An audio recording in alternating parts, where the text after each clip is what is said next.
Tony here. I wanted to talk today about gathering, drying, and storing things for times when they're not, you can't find them nice and green, ready to go.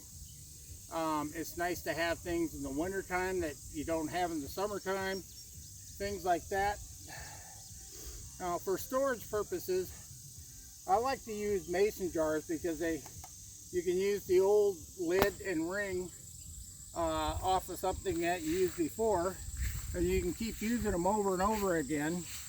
This one happens to have mint in it, which is great to have in the wintertime, especially during cold and flu season, because the active ingredient in mint is mentha, and that soothes sick stomach, sore throat, opens up your airways, all that good stuff, and it tastes delicious. So but you can also store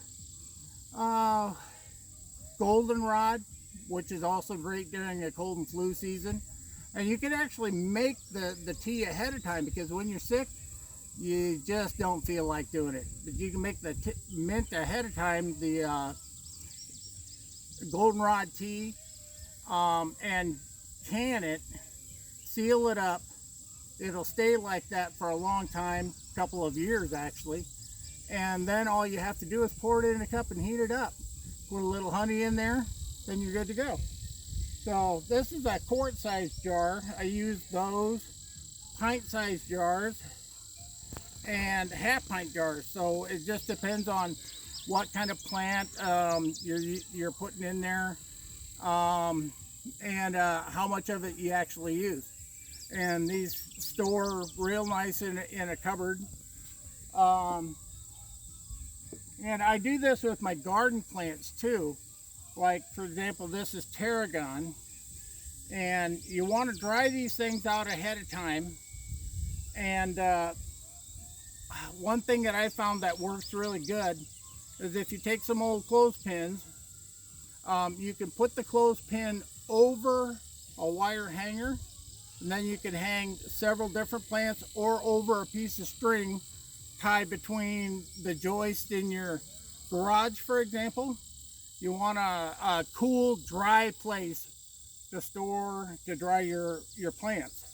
But then the clothespin hooks on like that, and you can dry several different kinds of things hanging on the same clothes, the metal clothes deal, or a string. So that works really, really good. And a tip also, when you go to take off the plant, the leaves, now the natural thing to think is that you'll pull them off individually like this. That actually takes more time to do, and you might also think that the most sensible thing is to hold the strong part and pull like this to strip it off. Actually, that doesn't work so good. It works a lot better if you hold on to the very tip of it and then pull, and then it'll strip it right off. There you go. There's a handful of tarragon ready to go for seasoning later on. Wild mint, mint grows wild all over the Midwest. You can take goldenrod and dry it and pull it off exactly the same. So there's all kinds of stuff. And then, like I said, stored in jars. And if you don't have jars, or if you don't like jars, you can use old margarine tubs, but you want something fairly airtight. And you know, this you can smell, but you can always put labels on really easily, or just use a Sharpie and put on the lid of the jar or the side of the margarine tub, so that you're not spending a whole lot of time looking for what you need when you're storing it in your kitchen cupboards after it's been dried. So that's it. Get out, enjoy nature, get stuff ahead of time, because you know, the times to pick them, depending on the plant and what you're going to use it for, are going to be in the spring, the summer, or the fall.